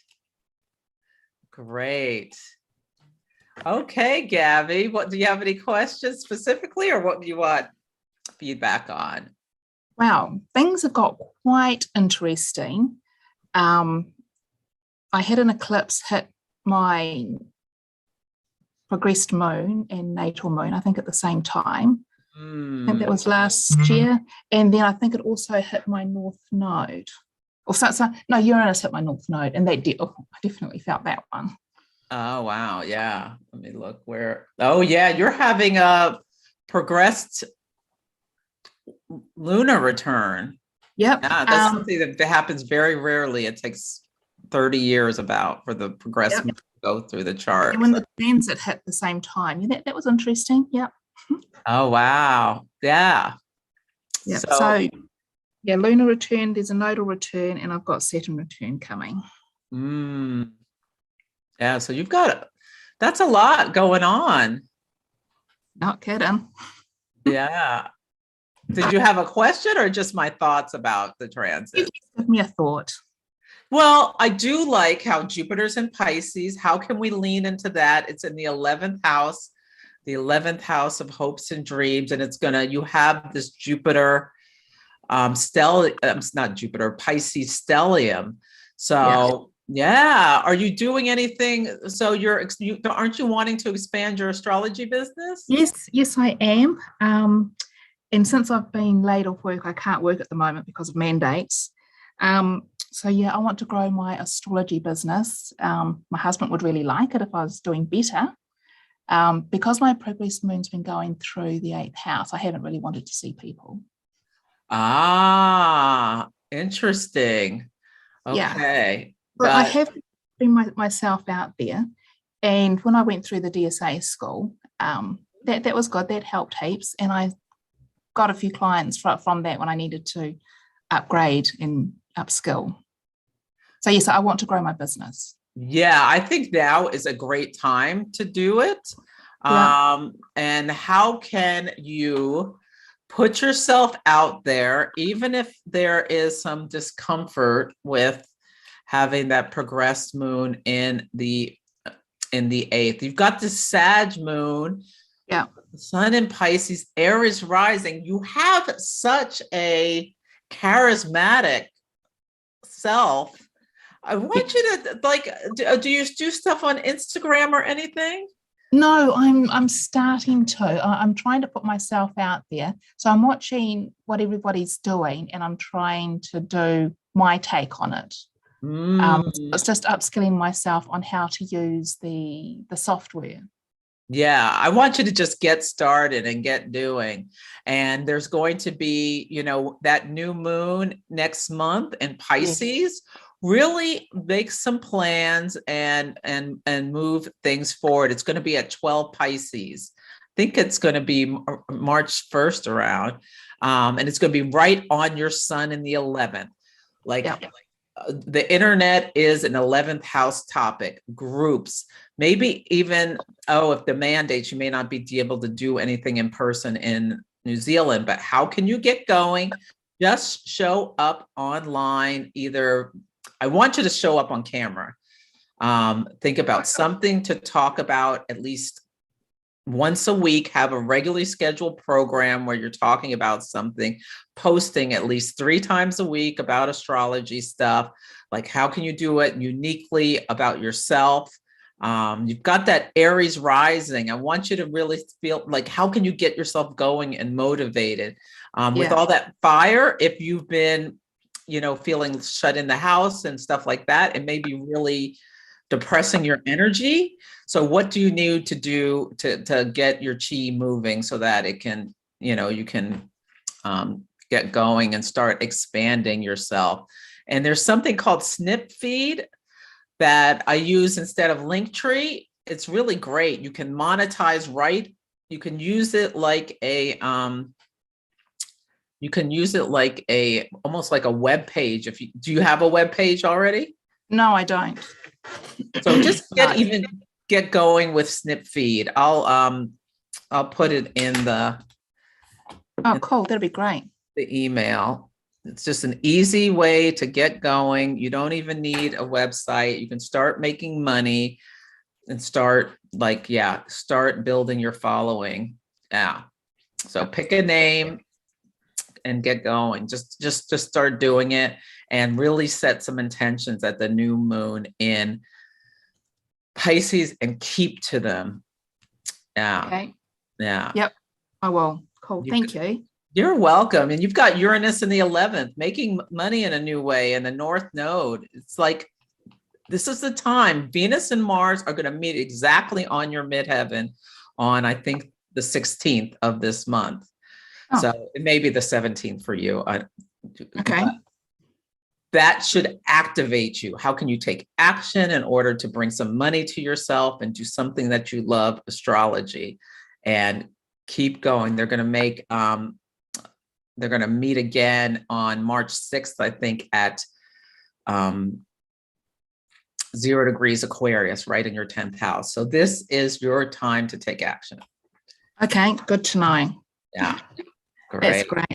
Oh, and the other thing is, are you also going to offer honorary courses? I just graduated. Not yet. I'm impressed. I'm impressed.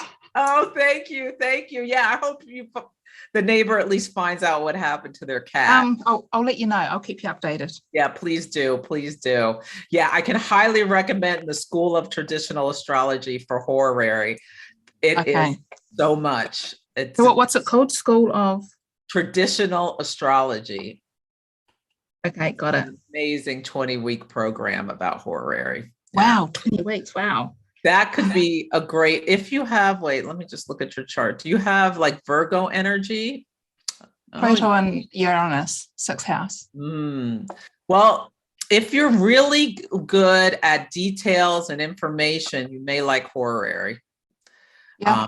But yeah, it's a lot to remember. It's a lot more, there's intuitiveness, but there's a lot of rules and stuff to learn. And if that fits with you, you may want to think about taking it. I've definitely got the intuitive, but yeah, I'll think about it. But thank you so much, Celeste. Oh, you're welcome, Gabby. So good. Gabby and I did level 3 of Deborah Silverman's course together. So nice to connect. Okay. Let's do 1 or 2 more if we can, Kate. Okay. I have Alexa up next. Let me check our list and make sure you're still here. Alexa, yep. I'm here. There we go. And the birth date? May 24th, 1977. And birth time is 10:38 p.m. And it's New York, New York. All right. Thanks for having this, Celeste. I am learning so much. I enjoy it. Oh, you're welcome. Oh, so glad you're enjoying it. Okay. So do you have a question or just my hot takes or? I'll let you let me know of like the most I guess dramatic aspect of this chart. I don't even know where to begin because I have so many questions. So I'll let you take the lead. Okay, so you're a sun in Gemini, moon in Leo, and a Capricorn rising. What a great mix. I'm a lot. So the thing that like just jumps out at me the most is this grand trine in fire. You have this Venus-Mars conjunction. So these Venus-Mars conjunctions in the sky are pretty, maybe really impactful for you. They're meeting in your first house and squaring your natal Venus. Are you in a relationship in Mars? No, but I am looking. So really think about what you want to draw into yourself because they're going through your first house of self and they're going to meet next week. Yeah. And you have this and it's in a trine to the moon in Leo and then Neptune in Sagittarius. So you have this beautiful fiery trine. So it's so important for you to move your energy, move your chi. If you don't, you can get excessively tired. Do you find that? All the time. Yeah. So even if you don't want to, exercising with that, you've got to burn it off or all that fire will come out potentially in negative ways, especially since your moon is in the 8th house of like really subconscious things and psychological processes. Even though it's in a fire sign, there's this like watery emotional, maybe nature to your emotional body and reactivity with an 8th house moon. Yeah. Yeah. You almost have one of these aspects, but it's wide. It's 5 degrees. This Venus, Neptune. You may have it somewhere else.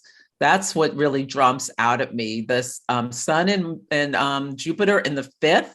Like, what do you do that's creative, or do you work with children? Or I don't. I'm thinking I was drawn to your Instagram account because you talked about moving from the corporate world to doing this, and it speaks to me because I'm in the corporate world. And I'm looking to exit, but I just don't know what to land on because it's been work, work, work all the time. I would like to do something more creative. Well, maybe start exploring some different even starting from a hobby and things like that. You've got the South Node in the sky. The South Node is like a cosmic vacuum cleaner that's like pulling things away, releasing things that are no longer serving you. Right now it's in the 11th house. So you may find that like a group, or you leave behind a friendship or something like that. And new people will come in maybe as friends and things like that, or new groups come in. But eventually it's going to be to your 10th house of career. And about July of 2023, it's going to meet your midheaven. And that may be a time you're ready to leave the job you have now behind. I don't know if you'll be ready to like go out on your own at that time, but yeah, you're going to probably feel an increasing desire to make a change in your career. So yeah, just start exploring some things that are of interest to you. And journaling would be really good for you. Do you journal? I'm not as consistent as I want to be.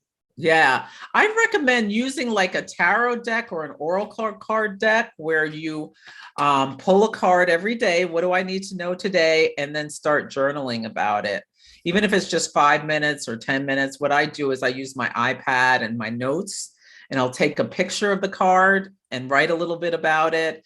And then like at the end of the week, you can come back and review the whole week and see what happened that related to them, or even like a day or so later. That will help connect you into your inner voice. You can also take Moon Mastery. Yes, you can. I am thinking about it. I am. Oh, yes. Well, let me pull you a card to see what you need to know about Moon Mastery. Hopefully it won't say not for you, but if it does, it does.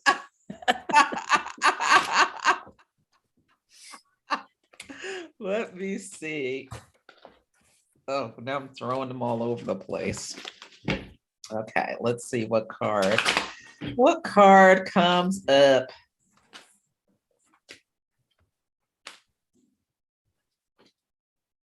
Does Alexa need to know about Moon Mastery? Okay, what's the card? Oh, it's To Be Fair. Maybe it'll help you be more balanced. I could use balance. Yeah, so consider it. Yeah, it might help you. Yeah, it might help you get some more balance. Libra, it might help you with relationships. I see this card as a Libra card. Yeah, well, you're getting clear about some things potentially. So yeah, well, thank you so much. And I hope this has been helpful. It has. I think you just moved the needle a little bit. Oh, good. Oh, good. Well, the North Node is in your 5th house of how you create in this life and what you want to do to bring joy to yourself. And how better than to connect into your emotional body and subconscious. What can you pull up from there that maybe like show a whole new path for yourself? Oh, fantastic. Thank you so much, Celeste. I really appreciate it. Oh, you're welcome. My pleasure. Okay. Another one. Kate? Yes, ma'am. We have Renee. Let me see if Renee is here. Nope. Okay. Yeah. Oh, are you? Yeah. Great. Hi, Renee. What's your name? I apologize. What is your birth date? November 10th, 1972. I love your accent. At what time? 4:27 p.m. And Murwillumbah, which is MURWILLUMBAH.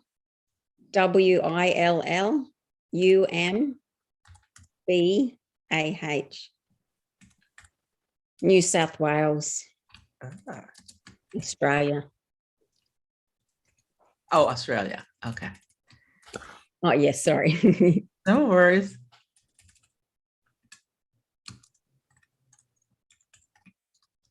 Let's see if it, oh, I think this is it. Yeah, there it is. Is this it? Okay. Oh, no, up, no. Oh, let me, how do you spell it again? MUR. Or is there a big city near it? Oh, it was there. I just saw it when you. Oh, it was?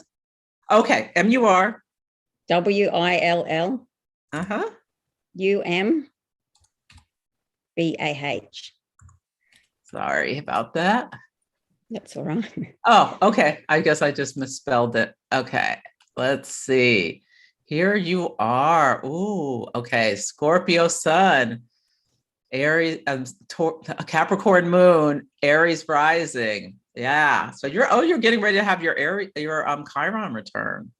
Yeah. Wow. Okay. Is there anything pressing that's coming up for you right now, or?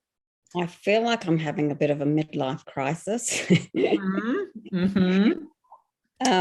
Career, relationship, like everything's just churning up. Yeah. Okay.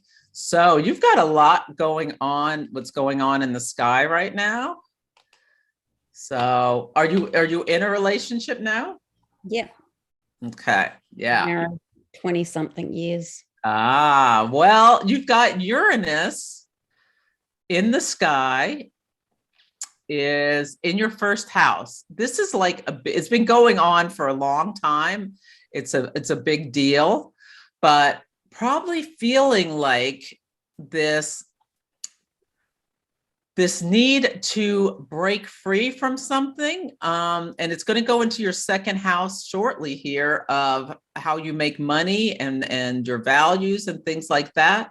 But it's in a trine to your midheaven. Look how Mars and Venus are right at your midheaven. This is signaling maybe it's a time to make some kind of career change. Or yeah. So now is a really good time to think about like how you want to make changes. Yeah. I have a business, a hair and beauty business. Oh, okay. Like Gabby, I'm mandated out of my business at the moment. Oh, So I'm still running it. There's still staff. It carries on without me, but I'm just not feeling like I want to be in business anymore. The stress, the staff, it's exhausting, especially in COVID. So I've been studying astrology and life coaching. Oh, yeah. I could, but I don't know if I've got it in me to be that type. I don't know. Well, what's happening in the sky is Saturn in the 11th house of your hopes and dreams is squaring your sun. So that's a lot of pressure. Like you are wanting to separate from something, separate from, separate from something in terms of, and it's psychological, maybe it's something deep that you're really feeling a call to push away from. And the South Node is here kind of clearing things out. It's a really good time for you to be examining some of your shadows and doing some of that work. And Uranus is approaching an opposition to your sun. This is really uncomfortable, this T-square, like feeling like you need to make changes. You certainly could be a business person if you've been running a hair and beauty thing for many years. In terms of life coaching, it's so interesting. The moon in Gemini is on your Saturn.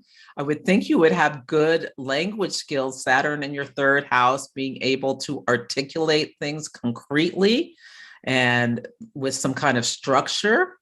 I think, would you say that's true about yourself? Yeah. Yeah. You've got this 8th house stellium. So that life coaching would be to be able to understand some of the subconscious stuff people are going through or the things they need to be motivated. Your Mars Uranus, you can use that as a like activating people to take action. Yeah. And you've got your North Node in the 10th house. You're meant to, and it's in Capricorn, you're meant to do some kind of work out in the world. The moon in the 9th. And Jupiter right here, moon Jupiter. This is really nice in the 9th house. You may have a talent with like getting an Instagram started or something that can help you like build an additional customer base for what you want to do. Is this something you can just start slowly on the side and grow? Yeah. I think it looks good. I think the transits really say something. let's see where is your, let's see where your progressions are. You've got your progressed moon at 0 degrees Scorpio in your 7th house. Have you felt a big change over the last like month or so? Yeah, I feel like I need passion and intensity, not just the boring plain. It's just I need something deep. Well, it's Mars and Venus in the sky are making that sexual aspect. So I know you've been married 20 years, but they're going to be meeting. Like, is there a way to get that fire burning again? It can be really hard, but like, think about that. Think about how you can look at him with new eyes. That's but yeah, the progressed moon in Scorpio, you're going to be really like doing some, that's intense. And in the 7th house and all this, like the Saturn Uranus square, you wanting to break free and release old structures. There's a lot of pull within you to make some changes, but how can we, channel that positively? Let me just pull a card for you. Not just you're gonna like there's gonna be a lot of stuff that's dredged up for you with the progressed moon in Scorpio, but can be used for healing. Yeah. Oh, how interesting. I got time to go in protection. So I'm going to read that to you. And I think it will connect with you. The message. Even if it appears that you've reached the end of the line and it all is lost, it isn't. You're in a situation that will resurface again later, so consider this a break rather than an ending.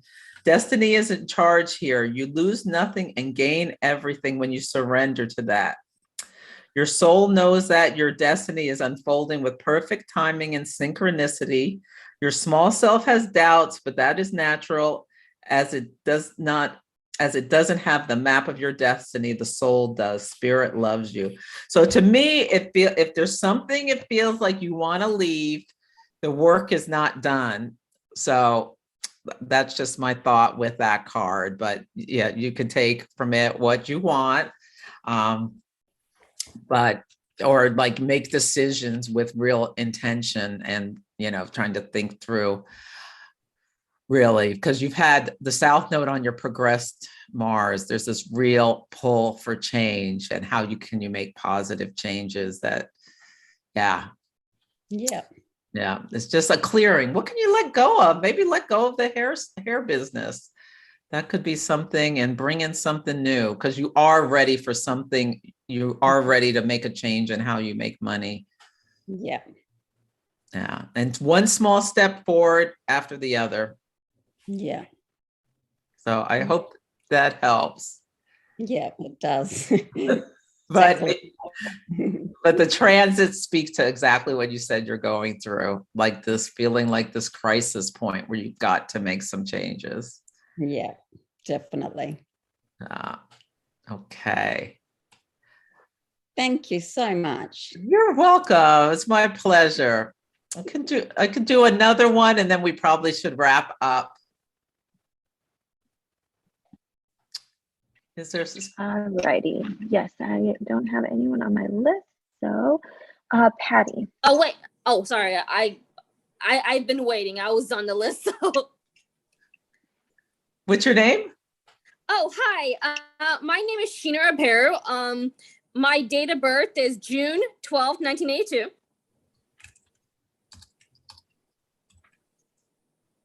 I was born at 11:57 a.m. Oh. Yeah, Sheena, June 12th, 1982, 11:57 a.m. in Toronto, Canada. All right. Okay. Did you have any specific questions, or you just one. Well, yeah. I mean, I sent the message privately, and I sent it a few times to everyone. I wrote my request in the chat box a few times, but I'm 39 years old, and I mean, I want to get married and have kids, but I've had so much trouble finding Mr. Right. And I'm not sure if I'm doing something wrong, or hopefully I'll meet him soon, because, I want to get married and have kids, and 39, and just all my friends are married with kids, and I've met a lot of bad men, and I just, it's really concerning. Like, when will I meet Mr. Right? Will I meet him soon? I mean, I want to get married and have kids, and 39 years old. I'm just wondering if, Yeah, there's something called annual perfections. You're having a 4th house year. So that means that the transits of Jupiter are really important. And I'm going to pull a Sheena. Let me do this now. Restore. And I'll have to get back to, I'm going to do a horary. Sheena, marriage. I'm going to say in the next year. Or meeting someone special, meeting a potential marriage partner in the next year. And I'll have to look at that later. Okay. In the sky, Jupiter is going to be going through your 7th house. This happens once every 12 years. So maybe think about what was going on in your life 12 years ago. Let's see, where's your progressed moon is in the 12th. Sometimes people can, in Leo, which can be interesting. Yeah, that could be some potential, especially when Uranus gets to 20, Uranus square your progressed moon. Someone could pop into your life. Let's see. Oh, look, the moon is okay in the 10th house. Moon on the sun. When I think moon on the sun, moon, we think relationships. Look at this, sun, moon, and this, interesting. Yeah, Jupiter is right on your descendant, which speaks to, and Mars on the south node. You've got all this energy in your 5th house. What are you doing to try to meet someone? well, right now, just on dating sites and dating apps. Okay. Yeah. And, I think my parents have turned my information to matchmakers too, but I'm just meeting some crazy weird guys a lot. So. Well, maybe update your profile. Yeah, I was gonna update one of my profiles. Yeah, and the other 2 profiles my parents put up. So, I guess I could update those. Yeah, well, the North Node is coming to your Chiron, which I said is the aspect of the planet, asteroid, whatever, of marriage. Uranus is coming to your Venus. People often meet someone on a Uranus transit. So it's quite possible. And Uranus is right at your, let's see when it's exact. Uranus is right at your IC. So you could meet someone. Let's see, and when is Uranus on your Venus? I wouldn't be surprised if the eclipses bring someone into your life. I want you to get clear about what you really want in a partner. And yeah, about April 26th, which is eclipse season, Uranus is on your Venus. So I want you to be ready. Saturn's getting close to your moon. That could be, that can be uncomfortable, but there is a potential that somebody, look at all this stuff in your 7th house of partners. Somebody could be coming in this eclipse season. So let me pull a card for you. What do you need to know about meeting someone that is good for a relationship? How can you get ready? And, you don't want to go out with someone and to start talking about how you need to get married right away. You want to make sure you don't come across as, desperate. Or, too strong. Yeah, desperate or too strong. Yeah. So Maybe even, ah. Because my part. So I pulled the Orphan card in protection. So this can speak to you feeling like you just don't fit, which is that Uranus, that oh. I will explain all of this in a second. Oh, Natalie, can you mute anyone who's not talking? Thanks. Okay. So this speaks to the essence of abandonment. Perhaps you need to feel, or you feel you need to remain apart because intimacy is too threatening. And you wanna, it warns against creating inappropriate family structures in order to conceal old wounds. It's time to address any unhealthy alliances and make a decision to heal the past. You won't be,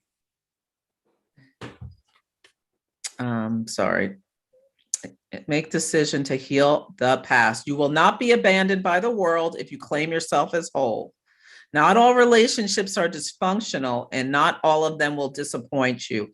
Don't abandon yourself. You can connect with others in a healthy way once you recognize your patterns and conscientiously choose to interrupt them. Life wants to love you. Let it. So I want you to maybe consider, are you in therapy? Yes. I was in the past. It's been a few months, so I was thinking of going back eventually. So yeah, maybe go. I want you to do it sooner rather than later because you may have someone rushing, people coming in with that Uranus on your Venus. So I want you to go to therapy or maybe even seek out like a dating coach. And yeah, I think you want to make sure you work on healing the wounds from the past so you don't take this baggage out on the dating scene with yourself and, meet maybe someone you could have a nice relationship with, but letting that past stuff, destroy the possible connection. So yeah, so think about doing some therapy. And okay, cool. to make yourself ready. Okay. Okay, cool. Thank you. Thanks. You're welcome. So is there a Patty or should we end here? Hi, I'm here. Okay, they'll do you and then anyone else, you can come on Sunday for if you still want a hot take. Okay, Patty, what's your information? It's April 17th, 1972 and 4:06 a.m. And where? In Boyle Heights, California.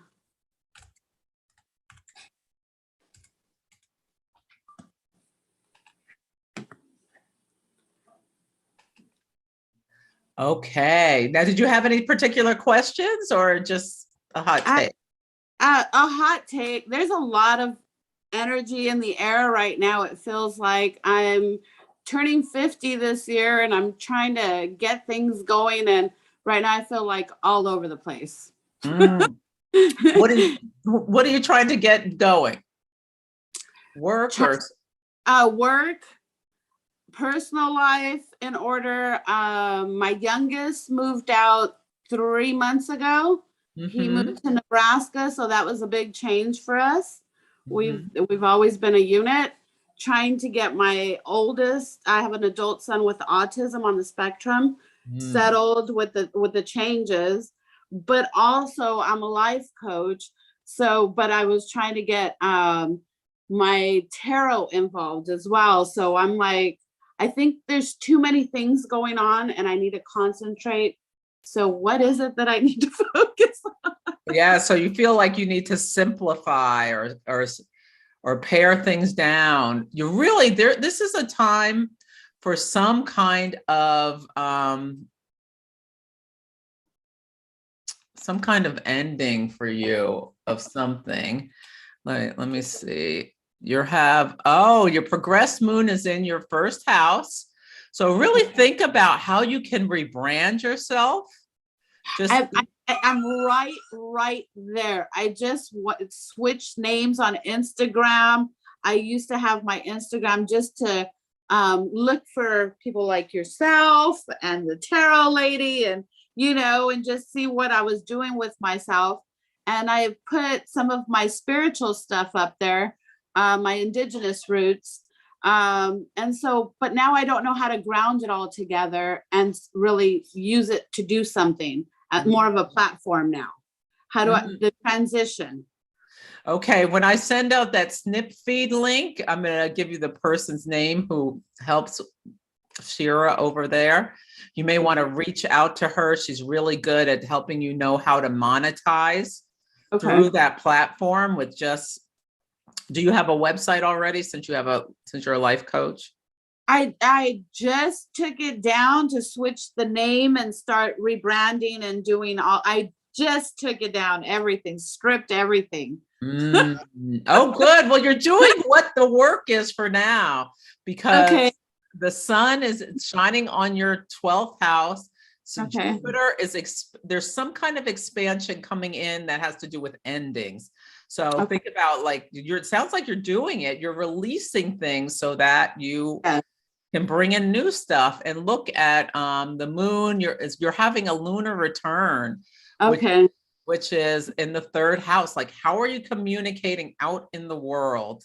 How can you make money using, you're going to wanting to be using the internet and in different ways in order to make money. You've got Mars and Venus meeting in your 10th house of career, and then in your 11th house of like the internet and stuff like that.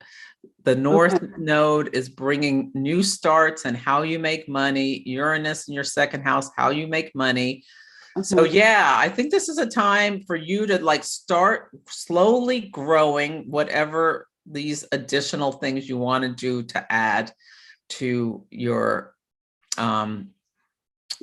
business, and about healthy boundaries with your children or whoever. Are you married? No, I am single. I actually just booked a full session with you. Oh, okay. Well, we could talk about that more of that. Yeah. Then. So I was like, I felt this energy coming in so deep that I was like, I need to know what's going on with my chart. I've never had a full deep chart reading before.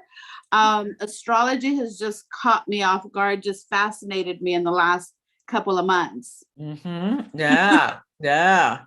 And you're we're all called now to release things that are no longer serving us. And for you, Uranus has been, it's in your 2nd house. And this is about values too, and self-esteem, as well as how you make money. And Saturn, you let go of any groups or friendships in the last while?